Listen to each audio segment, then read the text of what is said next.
So I was just out at the presidential debates that they're having at the LP National. Really excited. I think this is one of the biggest parties in politics, but not political parties. I mean, like the people hanging out, the conversations. You've got with Trump being here, with RFK Jr. here.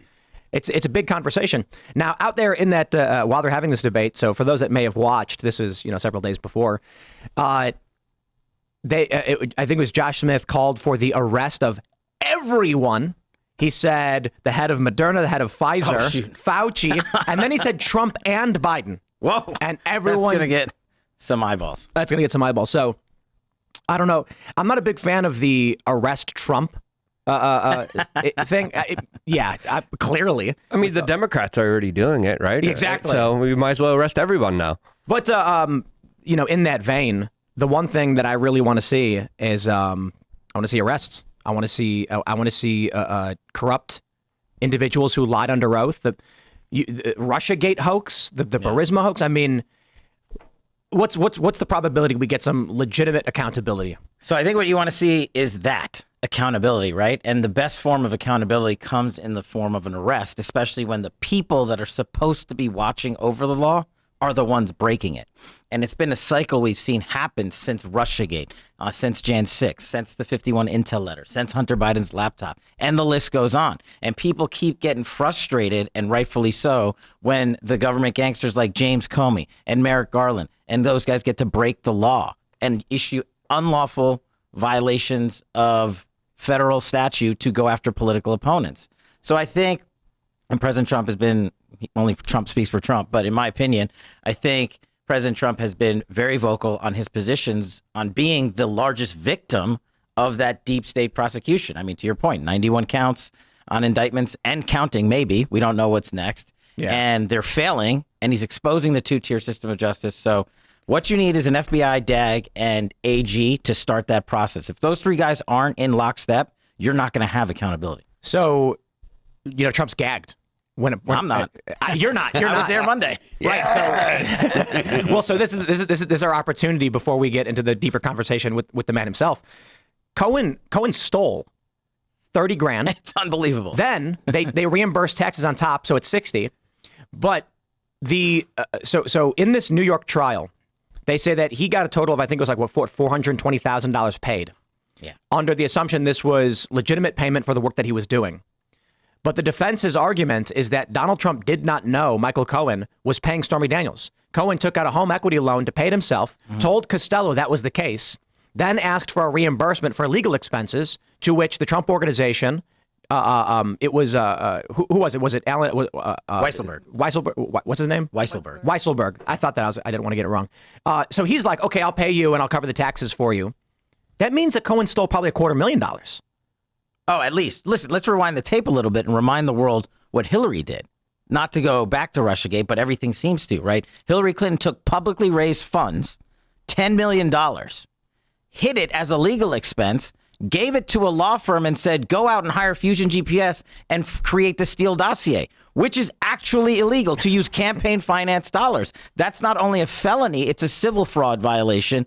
The FBI never charged her. Yeah. In this case versus Trump, right, he used his own money for an actual legal expense. There's nothing illegal about that. Right. But the two-tier system of justice rocks on. Well, this is the hilarious thing. In New York, they said that it's a state law that says you can't corruptly influence an election. So the only reason, like in the event that Trump knew he was actually paying off Stormy Daniels, the only reason that would be illegal is if Trump was doing it to corruptly influence a state election, which he's not, which it's beyond the statute of limitations. So there's nothing here. And we know for a fact Cohen has admitted to stealing at the minimum $30,000. Minimum. And if you add in the tax reimbursement, 60. And if we believe the defense, which should be made by prosecutors, right, when they're prosecuting Cohen, it's $250,000.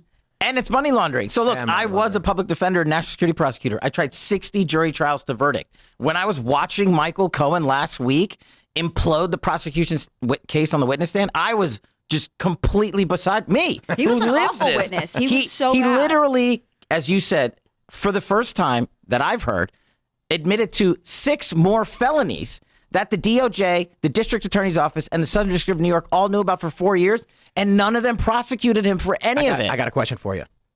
So you're a prosecutor. Yeah. Have you ever attempted to get a felony suspect to flip to get a misdemeanor? It's unheard of. But as if that wasn't bad enough, the defense calls one witness, Bob Costello. I've never seen stuff like this in a courtroom. He goes out and exonerates the defendant. And as you said, the prosecution knew that information. Mm-hmm. They knew that. They should never brought this case. He literally said, Michael Cohen came to me, Bob Costello, as his attorney and said 10 times, I have absolutely nothing on Donald Trump. That's what Michael Cohen told the DOJ, the FBI, the District Attorney's Office, and everyone, as it relates specifically to the Stormy Daniels matter. And then you know what the judge did? He kicked us all out of the courtroom. He literally kicked the entire courtroom out. I've never seen anything like this. The media went nuts. I mean, bonkers. They were screaming at each other. The cops in the courtroom didn't know what to do. Wasn't Dershowitz there? And he said it was the craziest moment that he has ever witnessed in his whole legal career. Oh, man. It was, Alan and I were like, and obviously he's one of the brightest. And this is the guy who represented, didn't he work with OJ? And he was Epstein? OJ's lawyer. And he was Epstein's lawyer. This guy's and this is the wildest thing that he saw in court? In 60 years. And the judge, you should have seen what happened behind closed doors. We got to stay. And the judge was basically scolding Costello, saying, Don't you can't stare me down. And Costello, who I would remind you is a former federal prosecutor, one of the head guys at the Southern District of New York, a career defense attorney. He was just looking at the judge like, WTF, dude?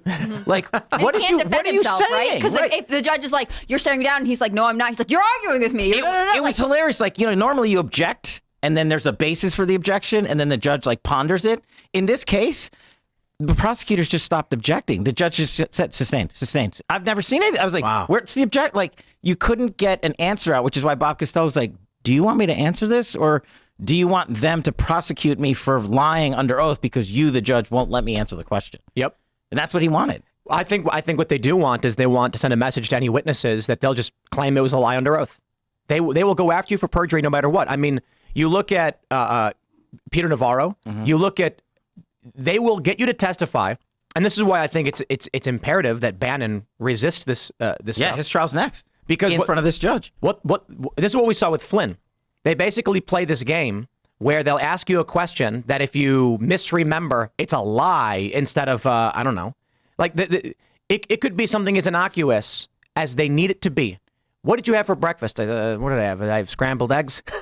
Yeah. You had over easy, you son of a... No, your point is spot on. Everybody's like, Donald Trump's got to testify. Donald Trump's got to testify.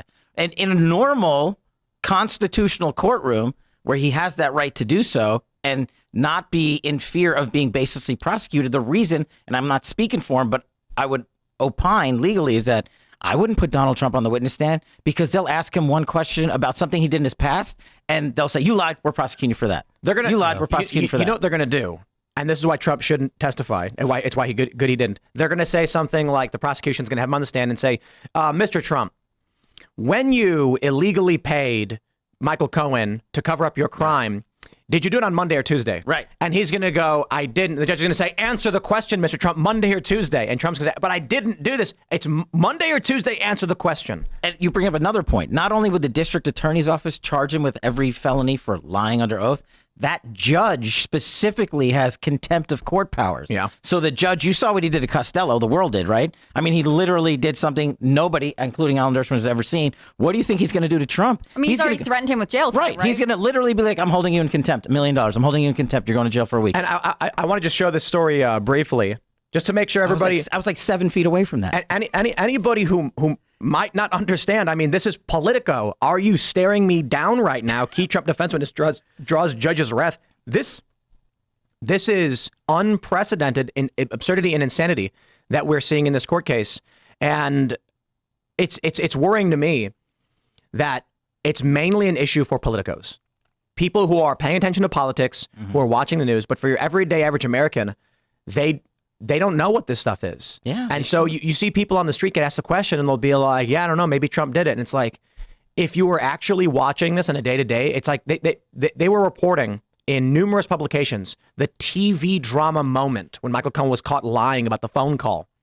He said, I was a phone call talking to them about paying off Stormy Daniels. And then the prosecution, or the defense says, you were actually talking about a prank phone call. Were you not? That was a lie. And then here's the proof. And then they reported a pin drop moment like it was a TV movie.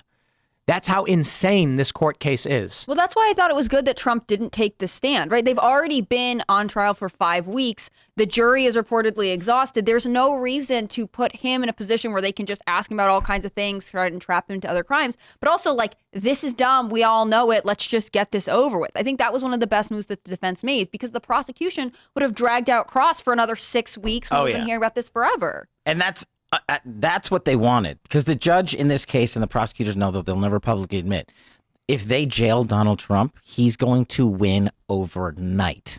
If Donald Trump is found guilty, which because it's a rigged system, there's a likelihood that he might, they are going to have to allow Donald Trump to stay out on bond while he appeals this bogus trial. Otherwise, this country is going to go nuts. Well, Trump got the hate endorsement from Cenk Uygur. It's not really an endorsement, but Cenk said Trump is going to win. Buckle up. And the reason I say it's the hate endorsement is that if I tweeted Trump is going to win, buckle up, I support Trump. I'm voting for him. So it's seen as Trump's going to win, baby, buckle up. Cenk Uygur says it, and he's giving a warning to the progressives. But I call it the hate endorsement because he's basically saying to the left, with how, I mean, what did Biden just say the other day? Lacka. He's got a new. I don't know. He's got a new one. He's got a new word. Yeah. Between him and Kamal, they have their own language. He's an innovator. He's a creator. That's right. He's creating slang terms, new jobs for Webster Dictionary. You know what you got to do? Get him a T-shirt that says what he should say on the T-shirt that he can wear. That might help. But you have to print it so he can read up from the bottom. Go bottom up. Just be like. But, on your thing, you heard what James Comey did, what this hate guy did. Same thing, right? James Comey went on some clown show 2 days ago and basically said, it doesn't matter who you are, what kind of human being are, you have to vote Biden. And he goes, and James Comey, the director of the FBI, who architected Russiagate and signed the bogus search warrants, he's the one telling the world right now you have to vote Biden because he's in fear that Trump is going to weaponize government. Thanks for checking out this clip from Timcast IRL.